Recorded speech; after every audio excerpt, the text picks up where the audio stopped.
Shyam Shivaya, good Shivaya. morning, Acharya ji. Om Namah Shivaya. ॐ सदाशिवसमारम्भाम् मध्यमाम् शङ्कराचार्यमध्यमाम् Acharya Madhyama आचार्यपर्यन्ताम् Vande Guru वन्दे Parampara. गुरुपरम्पराम् ॐ सहनाववतु सहनौ भुनक्तु सह वीर्यं करवावहै तेजस्विनावधीतमस्तु मा विद्विषावहै ॐ शान्ति शान्ति शान्तिः That's it. Om Namah Shivaya. Good morning, everybody. Good morning, Acharya ji. Good morning. So we had completed the 4th verse of this 16th chapter. We are on the 5th verse, which we shall chant. Shri Bhagavanuvāca श्रीभगवानुवाच Daivi Sampati Mokshaya दैवी सम्पत्तिमोक्षाय Nibandhaya Surimata निबन्धाय श्रीमता Mashucha Sampadam Daivīm Devi Abhijatosi Pandava. अभिजातोऽसि Pandava So, Daivi Sampat Vimokshaya iti mata. It is known, mata means it is known, it is a view that Daivi Sampat Vimokshaya, that Daivi Sampatti leads to moksha. And also mata, also it is known, Asuri Nibandhaya. Asuri Sampat will give you bondage, Nibandham. And Asi Abhijataha, this is addressed to Pandavas. Hey Pandavaha, what does it say? Hey Pandavaha, hey Arjuna, Ma Shuchaha, do not grieve, O Pandava. Why? Daivi Sampadam Abhijataha Asi. You were born with Daivi Sampada. So Krishna is giving some consolation to Arjuna. He says, hey Arjuna, I have given you all this business about what is Daivi Sampata and what is, Asuri Sampata. So don't get confused, don't get worried, because you don't have predominance of Asuri Sampata. You are born with Daivi Sampata. Right? So when you say Mata, it is a view. It is a view of the wise people that if you are born with Daivi Sampat, all those spiritual values which we discussed in.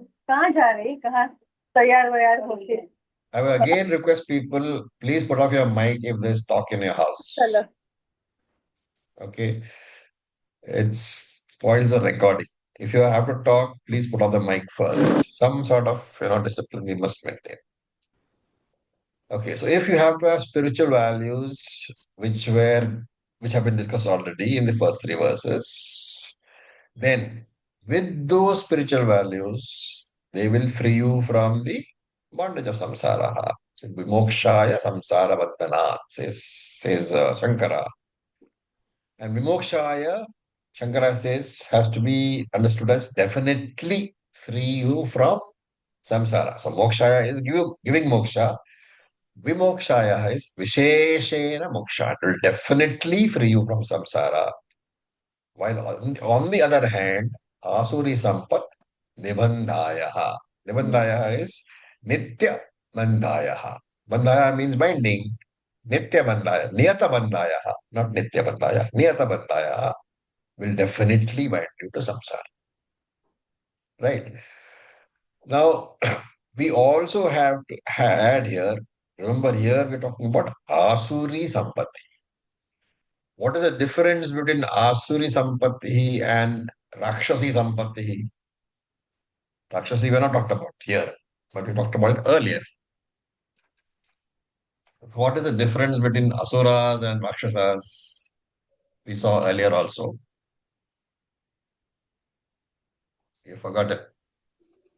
You can't afford to forget. Anybody? who doesn't harm others and in That's all very general. We need to talk about it in terms of the what do you call Raga, Dvesha, etc. They do not You're- have a discriminatory power. They do not have any of the things. The quality of Rakshas are essentially tamasic qualities, more of dvesha and harming other people. Yes. And the asuri are the more with the rajasic qualities Correct. as compared to this. Correct. So asuri means raga pradhana behavior or character, and rakshasi means dvesha pradhana character. Okay. So here remember that Krishna is talking about asuri sampatti because that is the topic of this chapter, asuri and daivi. But you have to bring forward rakshasi character also, which was talked about where in the 9th chapter, right? Now, Shankara says later on that he adds, Shankara gives the background. He says, after Krishna had talked about Daivi and Asuri Sampati, so he says, Tatra evam ukte sati. Having spoken in that manner, who spoke? Krishna. Having spoken in that manner, Shankara says, Arjunasya antargatam bhavam. Arjuna was thinking in his mind. What? Kim aham asura sampadda yuktaha, kim va daivi sampadda yuktaha. Can you understand? Arjuna was thinking, is it that I am born with, or I have got this asuri sampatti, or is it that I have got daivi sampatti? Arjuna was thinking in that manner. So Shankara says, okay, Krishna understood that this was Arjuna's thought pattern, and therefore he said, Ma Shucha, do not be troubled, O Arjuna, do not be entertaining any sorrow. Why? Because you were born with Daivi Sampataha because of previous Janma karma. And not only that, Shankara adds here, not only were you born with, as Krishna said, Daivi Sampatihi, you also have auspiciousness in this life. Bhavi Kalyanaha Tvamasi, he says. You have Kalyana, auspiciousness in this life. So auspiciousness can be thought of as moksha also. So what she is saying is that, hey Arjuna, you have been through many, many janmas. You have been a spiritual aspirant in all those janmas. And in this janma, you are going to get moksha. So your previous lives have been lived very well. That is the net result. That is why he says, don't have any sorrow at all. Don't be troubled at all.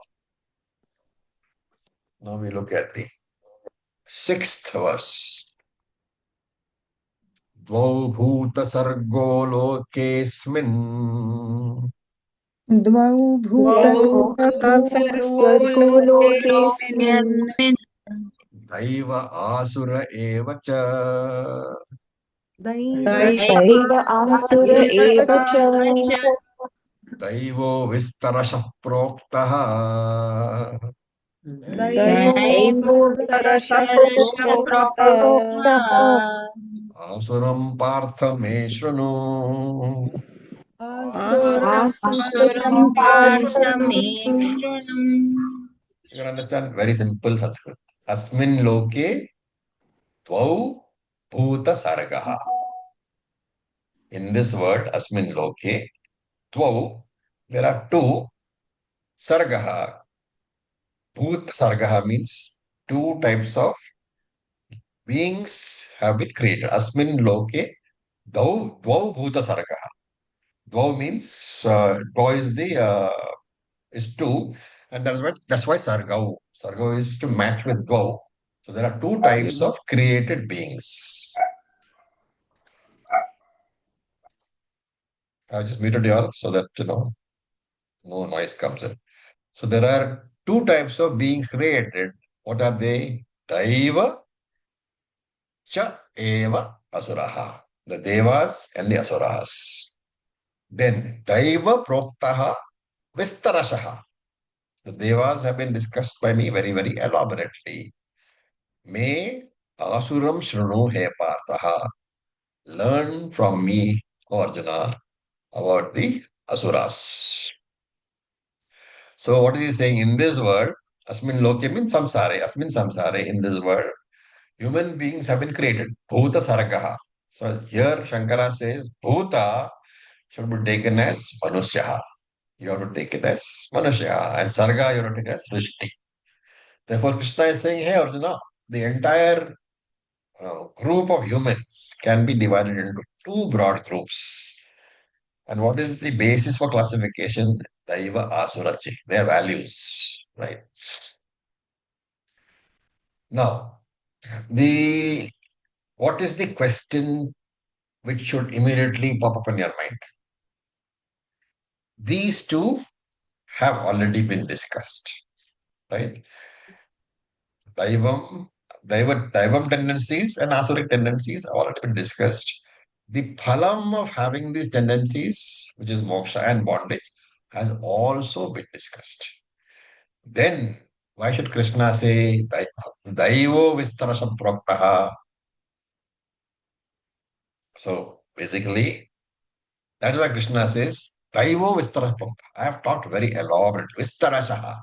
I have talked very elaborately about the Daiva group, but as far as the Asura Sampad is concerned, Krishna is saying that I will elaborate a bit more.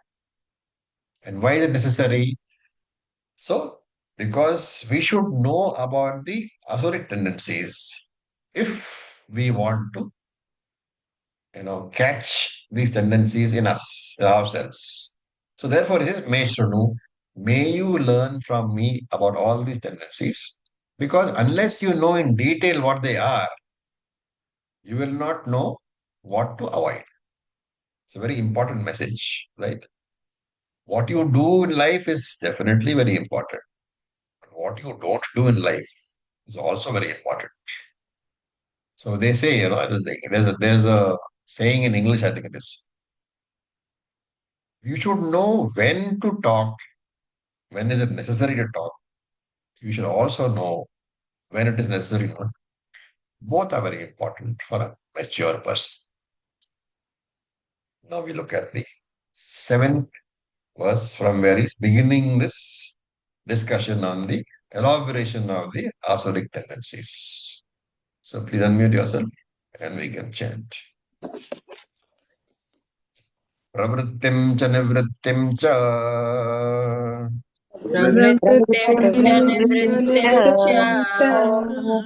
janana vidurasuraha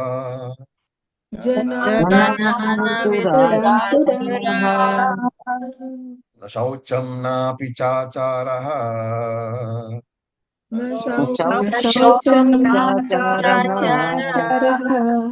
na satyam teshu vidyate.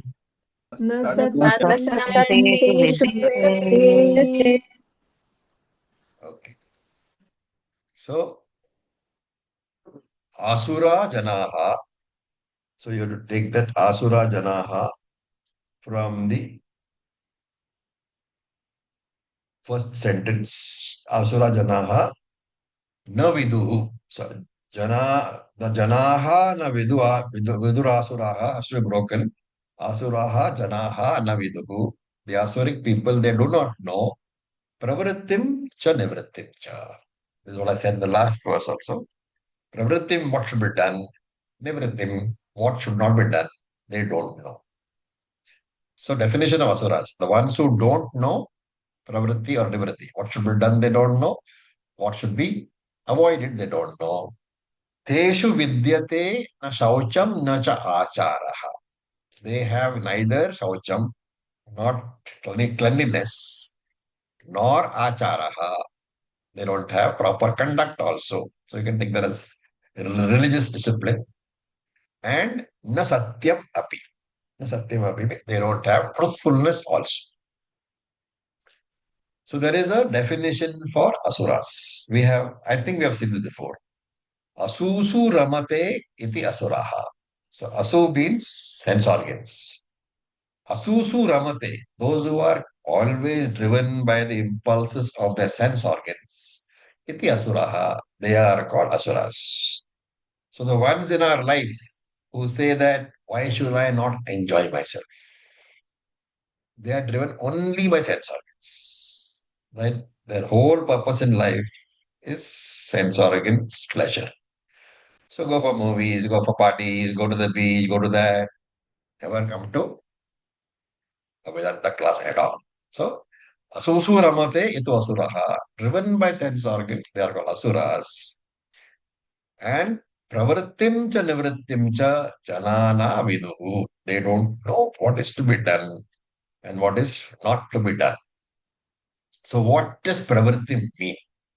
What is that which is to be done? Shankara says your pravrittim is defined as yasmin purushartha sadhane kartavye.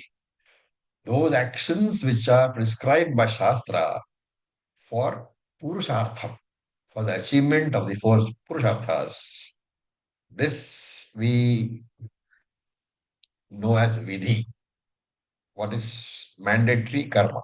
So dharma basically. So whatever actions are prescribed by Shastra for your four purusharthas achievement, that is pravritti. And nivrittim, what is the definition? Shankara adds very simply, tad viparitam. It's opposite. So in Shastric terms, pravritti means vidhi, whatever is mandated by Shastra as religious duties, as duties to be done, nitya karma, which you have to do. And tad vipritam means nisheda karma. So essentially, these two words, pravrittim and nivrittim, they are talking about vidhi and nisheda instructions in the Dharma Shastra. So they don't know. And therefore, asura janaha na viduhu. These asuras, they are not aware of the Shastric instructions, neither the vidhi nor the nishedaha. They are illiterate, at least spiritually. So they may have MScs and PhDs, right? But they are prakrita janaha. They are basically non-refined people. And therefore, no dharma, adharma discrimination they can do. What do they do? Whatever they like, they do. Whatever they dislike, they don't do. Solely driven by the dictates of the mind. Right? And na shaucham napi chacharaha na satyam teshu vidyate. So they are not clean also, mentally or physically, and they don't tell the truth also. So you have to understand that Shastram gives us certain instructions, and it says that you have to follow these instructions if you want spiritual growth. For example, Shastram says, get up when Brahma Muhurta. What exactly does that mean? Get up before sunrise, right? And then do Surya Namaskara. Why do Surya Namaskara? Because Surya Bhagavan is the representative, the Pratyaksha Devata of Ishvara. And when Surya Bhagavan rises in the sky, he is coming to bless you, right? You should not be sleeping when he comes and knocks at your door or at a window. Therefore, you should be ready to welcome Surya Bhagavan. That means you should have got up and had a bath and lit the lamp and done some prayers and put that chandan or kumkum or whatever, right? And when you are putting the chandan or the kumkum or the vibhuti, you are supposed to chant a mantra. What is that mantra?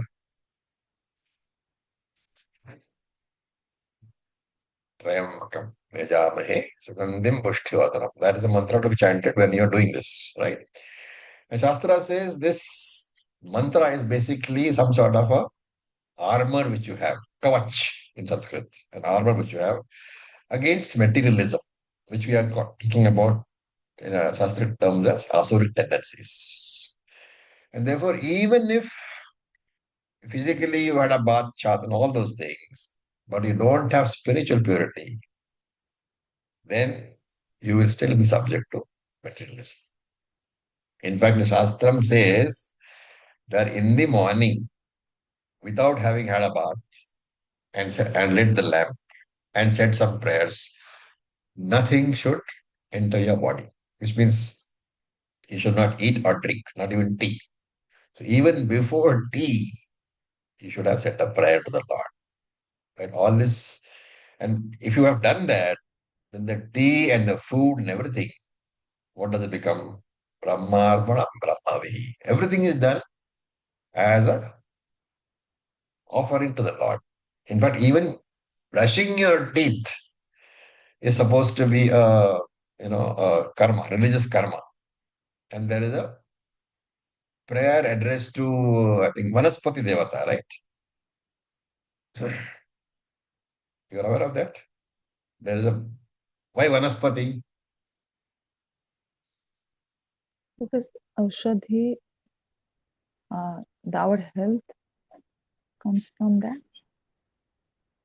Anybody Or knows? Very maybe we use the neem tree exactly. to You use the neem.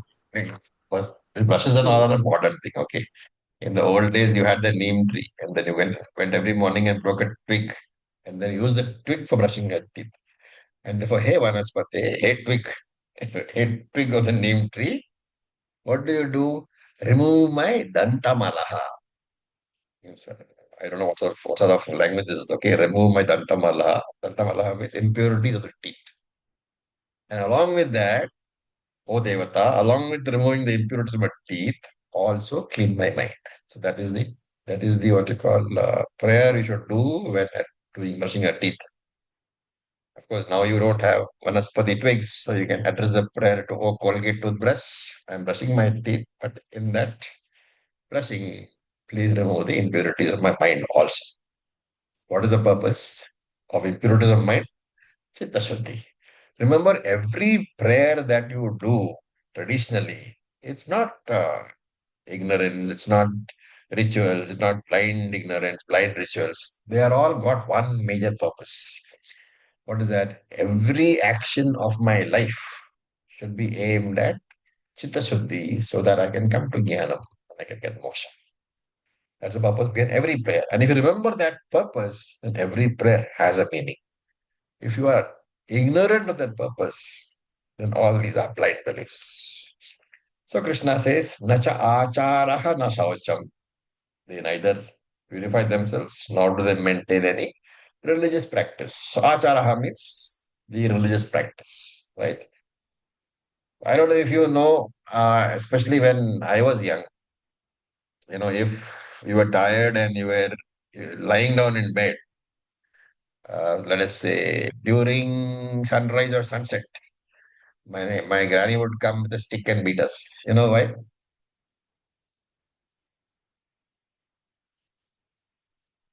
Because that time we should not lie down. You should not lie down. Why? Because there is a belief that if you lie down during sunrise or sunset, then you are disrespecting Lakshmi Devi. And Lakshmi Devi doesn't want to stay where she is not respected.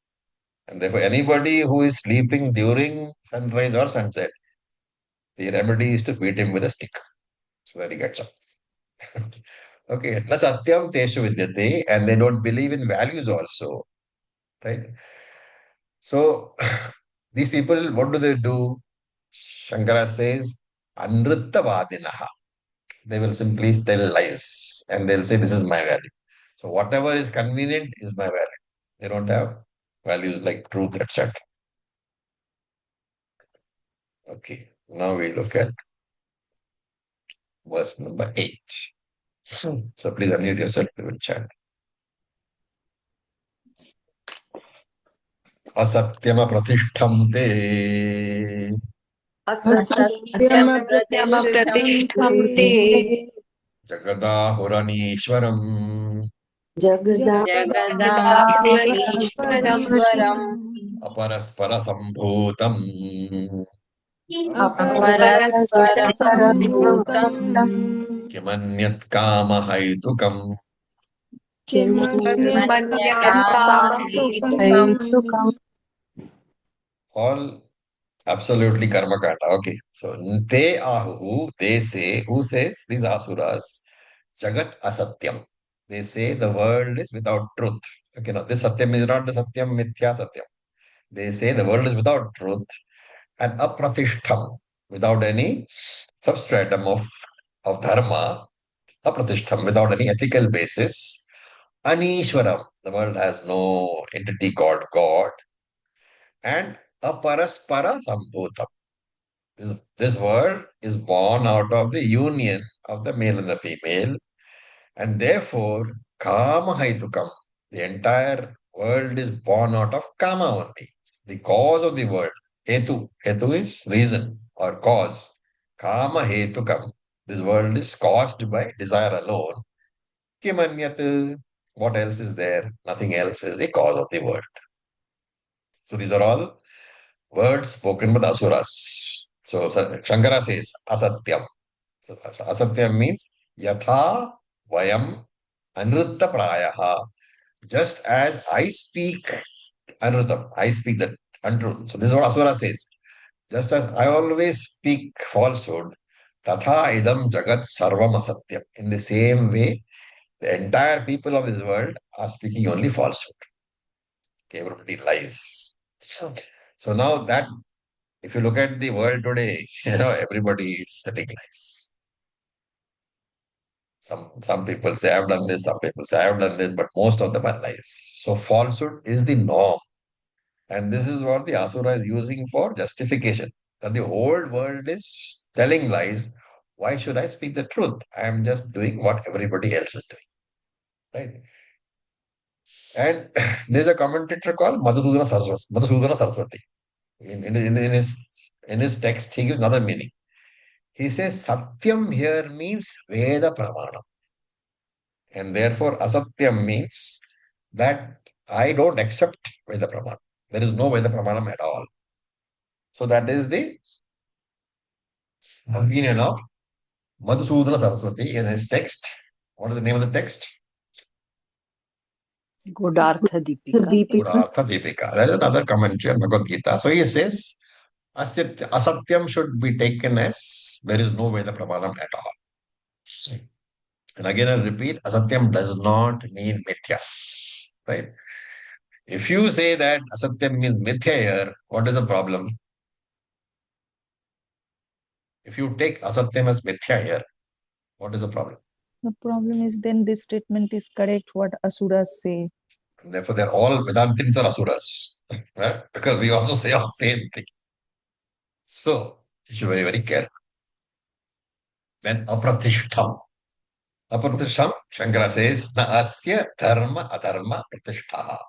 It has no support of dharma at all. And therefore, Vedas say about dharma alone is the support for Srishti. Because once the dharma, the ethical thinking, the ethical order is eliminated from society, society cannot survive. Right? You are seeing that happening in the world today. Wherever ethical ideas have gone, that particular country is in chaos. And today, unfortunately, you open your eyes and read the newspaper, you can see it happening everywhere. So these people, they do not believe in dharma because why? Dharma has no physical, existence. You cannot tangibly see dharma. And you can, of course, believe that the universe is there because there is a physical order in the universe. But the laws of dharma, they cannot be scientifically proved. Therefore, they'll say there is no dharma, there is no adharma, there is no punyam, there is no papam, there is neither previous birth, there is no next birth. Enjoy this life, do whatever you feel like doing. This is Charvaka philosophy. Charvaka says that even if you want to, drink liquor, you borrow money and drink, no? Because what happens? There's no next life to pay it back. It doesn't matter, right? So Anishwaram, the next word is Anishwaram. Anishwaram is a definition of Ishvara is here. Right? Asya Shasita Ishvara. Shasita means the one who maintains or rules this world. Shasanam is ruling. Asya Shasita Ishvara. Man, the person who rules the world is Ishvara. How does he rule? Dharma, adharma. With the support of dharma and adharma. How? We have seen before. Paritranaya sadhunam vinashaya dushkram. In other words, Ishvara rules based on the laws of karma. And this person says that there is no such Ishvara. There is no law of karma. right? Anishwaram. The asuras do not accept Ishvara. They say there is no Ishvara. The world is evolved from itself with the help of physical laws. We do not see any intelligent principle behind such evolution. Therefore, don't talk about the Lord to me. Right? And if you say that in that case, explain to me how this creation came without punyam and papam and karma phalam and all that, they say the entire world is born aparasambhutam, which means because of male-female union. And what is the reason? Caused by kamaha or passion. So, Ishwaraha nasti, there is no Ishwaraha. Vedaha nasti, there is no Veda Pramanam. Dharma nasti, there is no Dharma, there is no Adharma. I reject everything. What do I believe in? Khao piyo, maja karo. Right? So there is a verse which I just quoted to you, attributed to the Charvakas. Yavad jivet, sukham jivet, rinam kritva, kritam pibet. So of course here I said liquor. The literal translation is Yavad jivet, sukham jivet. As long as you live happily, rinam kritva, borrow money, and dhritam pibet, drink ghee. So we be healthy. And why is that so? Bhasmi bhutasya dehasya punaraganam agamanam kutaha. Bhasmi bhutasya dehasya. From that body which has been reduced to ashes, punaraganam kutaha. How will you come back? So what is the philosophy? Birth is an accident. There is neither previous birth nor is a later birth. You are here for a few years. Enjoy yourself. Because sooner or later, your body, even if you live that long, your body will not be in a condition to give you enjoyment. Nobody matters. Only your enjoyment matters. This is the philosophy of the Charvakas, the materialists. And you can see this today everywhere. Right? So the Asura says, there is nothing like Adrishta Punya Papam. There is not for the world to come into existence. Everything is born from desire alone. So there is a group of people, philosophers you can call it. They are called Lokayatika. Lokayatika. These are this is a Sanskrit name for the group of people who have these views. And in English, you can take them as atheists. Or if you want to be kind, you can say agnostics. Atheists are those who don't believe in God. Agnostics are those who say that the proof is not there. Is God there? Or is God not there? There is no proof. What about us? We say this is very easily refuted. Because let us say that the world is born from desire, which is what they say, right? So there is a husband and wife, and there is a desire to produce children, and therefore they have two children. Let us say one child is a saint and one is a terrorist. How do you explain the difference in characters? You cannot. You have to explain based on what? Purva karma cha.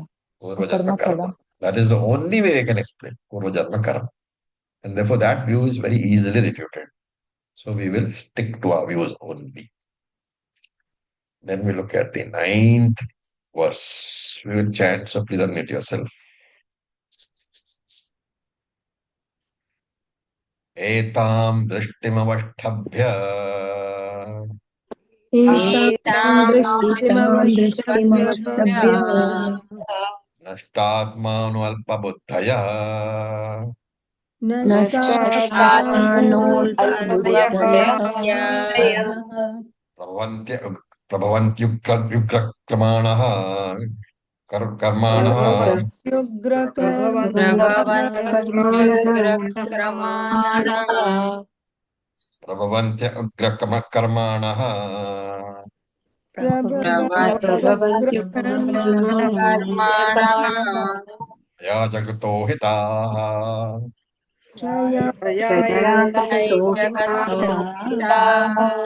So it is not Ugra Kramanaha, it is Ugra Karmanaha.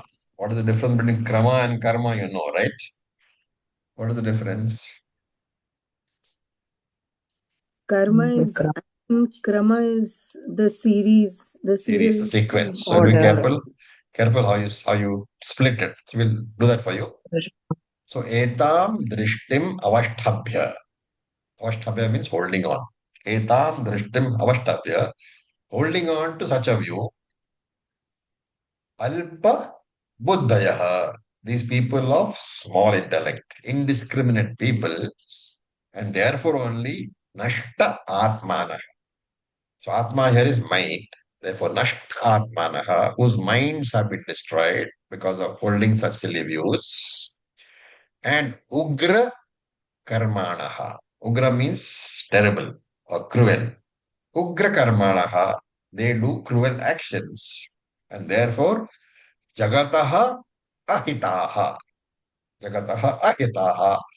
Ahita means a person who doesn't want the benefit of the world, the harmony in the world. So jagat ahitaha. They become opposed to the harmony in the world. They become enemies of the world. And prabhavanti kshaya. So you have to add a word. Prabhavanti jagatakshayaha. They are born, prabhavanti, for jagatakshayaha, for the destruction of this world. Their whole idea is having these kind of views, they become enemies of the world and they bring about its destruction. So etam drishtim avashthabhya. These asuric people, for them there is only the two purusharthas, artha kama. Dharma and moksha are not there in their very dictionary. Therefore, their philosophy is that whatever my sense organs can see, that alone exists. What I cannot see with my sense organs don't exist. Right? For them, sense organs are the only pramanam. For us, there is another pramanam. What is that? Veda. So they don't accept that sixth pramanam, Veda. And remember that Ishvara or values can never be proved or disproved by the five sense organs. You can use Veda Pramanam like we are doing and study with faith in Ishvara and in the Veda. And as you have seen, a whole new universe opens up to us, not accessible to science, not accessible to sense organs, but you can understand that new universe. So by rejecting the Veda, who is going to be the loser? You are. And this, therefore, he says, Nashta Atmalaha. They are devoid of intelligent mind, intelligent way of thinking. And what is the consequence of that? Vibhrashta Paraloka Sadhanaha, says Shankara. They are devoid of sadhana which will take them to Paraloka, higher lokas. You can take it as better births. So they are devoid of any sadhana which will give them more punya karma through more punyam and punya karma through upasana also. So karma and upasana both will generate higher punyam for them. And that sadhana they don't have because they don't believe in the Vedas. And therefore, they will never go to the higher lokas. And there is another commentator, a very learned acharya called Rama Raya Kavi. Right? He also has written many commentaries. So he says that Nashtha Atmanaha can be taken as Nashtha Swabhavaha. Right? What is Swabhavaha? It is your real nature of being what? A person who understands Dharma and Adharma. And therefore, Nashta Atmanaha means a person who does not have the discrimination between Dharma and Adharma. And Alpa Buddhaya, of course, means a person having a very small mind where the mind has only one subject. And what is that? Sense objects. Therefore, this Alpa Buddhaya is unable to comprehend something big. Such people think only about sense pleasures all the time. And why is this so? Prabhavanti. He says these people have these qualities right from birth because there are purva janma vasanas and they are very, very difficult to get rid of. Right? So we have two examples in our Puranas of this kind of vasanas. One is Ravana. In spite of being in the presence of Lord Vishnu himself as Lord Rama, Ravana could not change, right? The evil tendencies remain. And the other is who? Duryodhana. Duryodhana, in spite of Lord Krishna being there in front of him, he also could not change. And therefore, Prabhavanti, Udbhavanti, these qualities are there right from the very birth itself. It's impossible to get rid of them because they don't have the right punya. And the next word is Ugra Karmanaha. Ugra Karmanaha means Hinsatmaka Karmanaha. That is very violent karma. Raga Pradhana life, which leads to a Dvesha Pradhana life. You can understand? Life meant or driven by only attachment will lead you to a life where you dislike everything. So, the ethical or moral order is not there for you. Every ethical code of creation you don't want to stick to. Therefore, you violate dharma all the time. When dharma is violated all the time, society becomes sick. So they hurt dharma and they hurt society. And therefore, he says, Prabhavanti Jagatakshayaha. They become the cause of the destruction of the universe. Because value for dharma keeps coming down. Right? Scientific knowledge which you have got can be used for adharmic purposes also. It's a very important idea today that science is making huge progress. But if you have or you are becoming more and more powerful without having a powerful ethical basis, remember that you are heading towards the destruction of the world. Because for you, the usage of that power has no restrictions in terms of ethical values. So knowledge without wisdom is very dangerous. Adharmic knowledge is very dangerous. And therefore only they become the enemies of society. So there's a saying, that dharma vina sakshara rakshasaha bhavanti. It's a very nice saying. Dharma vina saksharaha rakshasaha bhavanti. Sakshara means what? Sa aksharaha, one who is well educated. Aksharam is letter, right? So sakshara means the one who is well educated. So dharma vina saksharaha. Without dharma, the educated person, what does it become? Rakshasaha. And there's a play on this word also. You look at saksharaha, sakshara. You reverse it. What does it become? Read it backwards. Rakshasa. Rakshasa. So only difference is what? Dharma.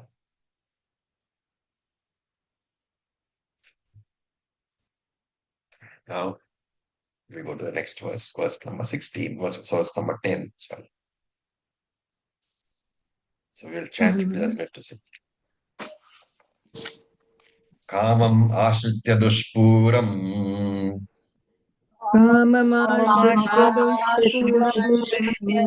दुष्पूरम् dambhamanamadanvitaha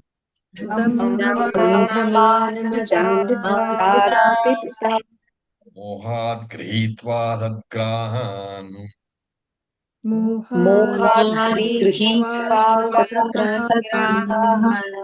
pravartante shuchivrataha.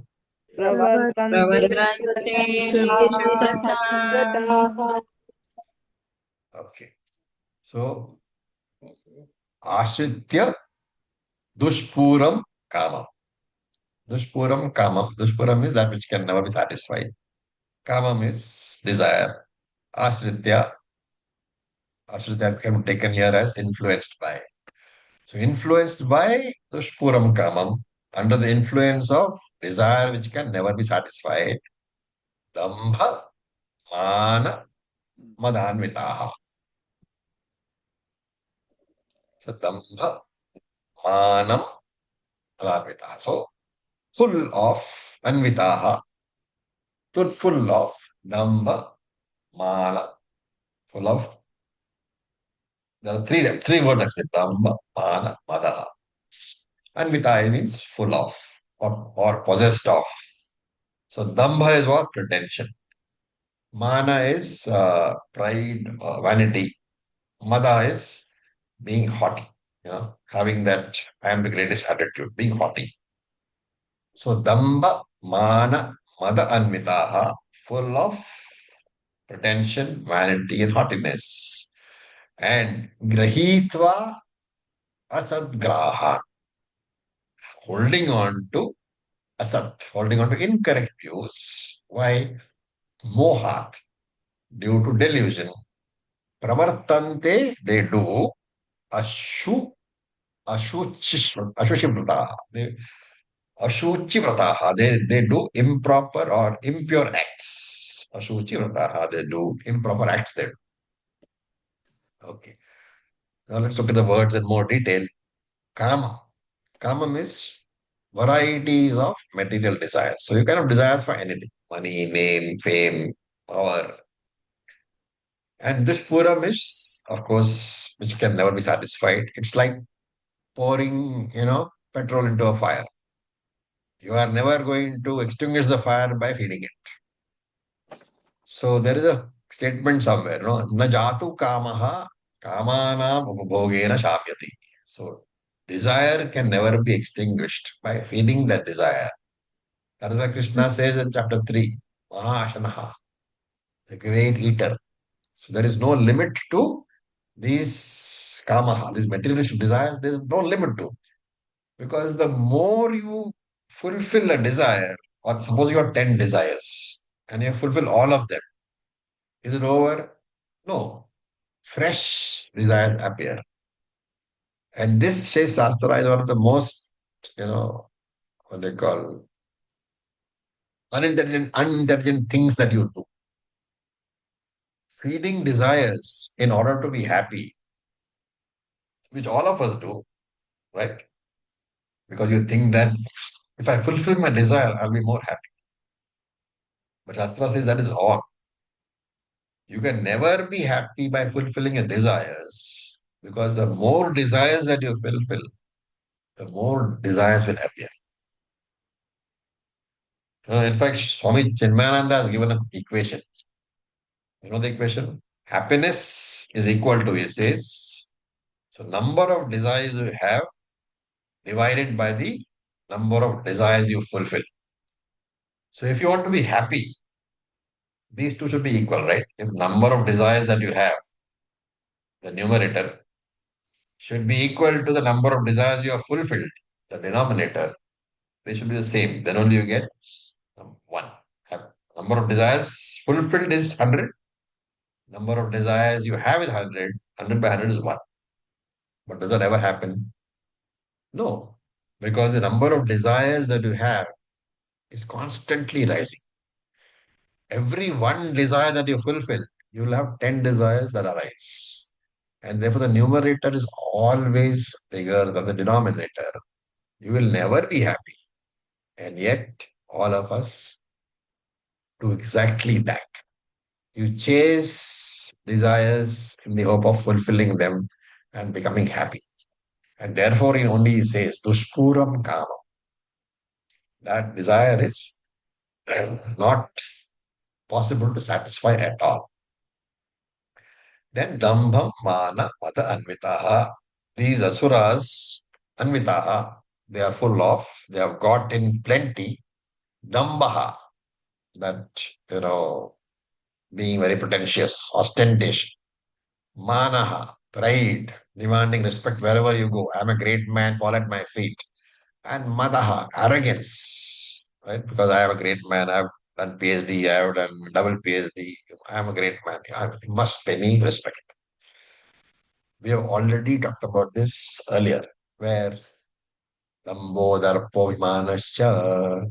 Where was that? Just 2, 3, like last class we did Two, it. three verses, right? 16 number 4, verse number 4 it was. And mohat. Mohat means because of delusion, because of the lack of discrimination. They are unable to see that in the long term, these kind of actions, these adharmic actions, can only lead to my destruction. And not only that, lead to destruction of the world. So you're trying to gain moksha, which is infinite, by using all the finite objects of the world. You forget that any karma phalam is finite only, right? You can have an infinite number of finite things, but you add them all, you will never go from finite to infinite. Infinity cannot come. And this they don't understand. Why? Because there is a delusion. What is the delusion? That external objects will give me security. Why is that so? We have seen earlier. External objects themselves are temporary. How can a temporary thing give you insecurity? Right? You can look around you. There are people who have tons of money. Are they secure? No. There are people who have no money at all. And sometimes you find they are secure. So this idea that lots of money, lots of possessions will give you security, all false. And therefore Krishna says, Grihitva, they hold on to such views. And Asad Grahan, they hold on to adharmic views, they do adharmic actions. And there are some commentators who comment upon this word Asad Grahan, say that these people do pujas which are called Vama Acharaha. So Vama Acharaha is pujas done to tamasic deities. And pujas done to tamasic deities are done for the purpose of harming others. Right? So in English, you can talk of it as black magic. So here also we have the reference to that. And therefore only pravartante asuchi vrataha. They take impure vratams. They take impure promises they make to themselves that I will do this, I will do that, I will do this. So asuchi vrataha is a resolve, a vrataha with an incorrect objective for bringing evil to others. And that is why the tamasic deity is involved. They also do sadhana, these people. But sadhana is not for doing good to themselves and to others. It is done for bringing evil to the world. So that is their speciality. I think we have time for one more. We'll do the 11th. Acharya, may I ask one thing? Yes, please go ahead. We said that asuras do not harm others. And here we are saying that then what is the difference between them and the Rakshasas? So here there is a possibility being talked about is that they do these vratams also. Okay. Why it contradicts, there is no solution here. We are simply saying Krishna has said this. You cannot say that Asura will never have tamasic tendencies. Right? Because Asura is Rajasic. But I already said that Rajasic tendencies can devolve into Dvesha also, which is tamasic. So that's the idea being conveyed here. Okay. That if it's not necessary the Asura will never harm others. He will. Right? You have seen all the Puranas. Did the Asuras not harm others? So there is a definition given for the purpose of understanding what is the difference between Asuras and Rakshasas. But both can harm other people also. Okay. So, Acharya, when we are saying the difference between Asuri and Rakshasis, I think for the Asuri to satisfy their own sense pleasures or desires, they do certain activities without the intention to harm others. But it is a process in that, selfish fulfillment. But with Rakshasi, I think the intention to harm others out of dvesha or dislike, I think maybe if we can take the fine distinction there. Ultimately, if it's resulting in harming others, see, if you are doing a tamasic puja, then you are definitely asking for harm to others, right? Yes. Tamasic deities are being invoked for what purpose? For making sure that others get harmed. Because in their harm is your, what you call, Benefit. benefit. So if you want to make a distinction like that, you can always say that Rakshasa will harm others without any benefit to himself. But that goes against the very basic, teaching of Tattva, which you saw, that nobody does anything without an intention. So I don't know whether that applies here. There's no point getting into the discussion at all. If you want to take a distinction like that, we can take it. But it doesn't stand to logic, right? There are Right. people who feel happy by just harming others. As we have seen very recently, lots of things that have happened in the past 1 month. Yeah. Hari Om Raviji. Yeah. In Ujjaini, I saw people offering alcohol to Shivlinga. So that is tamasic aradhana. The god, it doesn't make any difference to the god. Should it make a difference to the Lord if you get a bottle of whiskey? Not they were offering whiskey actually there. See, there is a story in the I think it's in the where Lord Shiva is wanting to test his future wife. You know the story? She is doing tapas. Told us, yeah. Parvati is doing tapas, right? So Lord Shiva wants a test. So one day Parvati goes to the river and she does bath of Shardana and comes back. She's going to do puja to Lord Shiva. So on the way, there is a shivling, and there is a person who is sitting there and offering blood and meat to the shivling, right? So Parvati is of course very offended. She says, this is all tamasic puja. How can you offer meat and blood to Lord Shiva? So he says, Devi, who are you? So she says, I am Parvati, blah, blah, blah. I just had a bath and I'm going to my place to offer milk and water or whatever is good to Lord Shiva. So this person tells her, okay, let us see who is the bigger bhakt. What is the final test? If what you offer is accepted by the Lord, that is the final test. Is it not? Yes. So she says, fine, I'll accept the challenge. So he says that, okay, you now offer whatever you want. Your water or your fruits or your leaves or whatever you offer, and let us see. So she offers. And in the movie, the acceptance is shown as these offerings disappearing into the shivling. So she offers fruits and water and beloved leaves, right? That's the specific leaf which you offer to the Lord Shiva.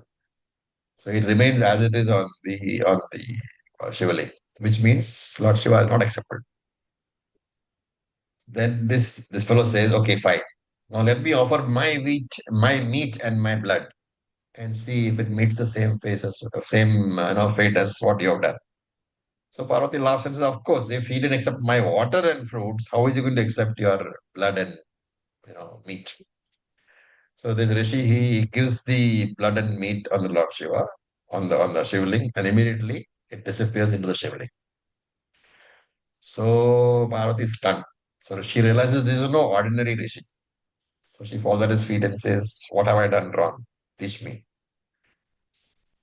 What does the Rishi say?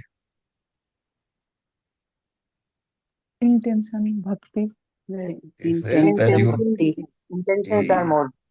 he says that you had pride in your mind that I am a great bhakta. And then, of course, the last scene, just to make it everybody happy, they see that Rishi transformed to Lord Shiva. And he blesses Parvati, saying that you will soon be free of all these things. So that's the story. Anyway, there's no time for anything more, so we'll stop for this for the day. Om Purnamadav Purnamidam Purnat Purnamudachyate Purnasya Purnamadaya Purnameva Vasishyate.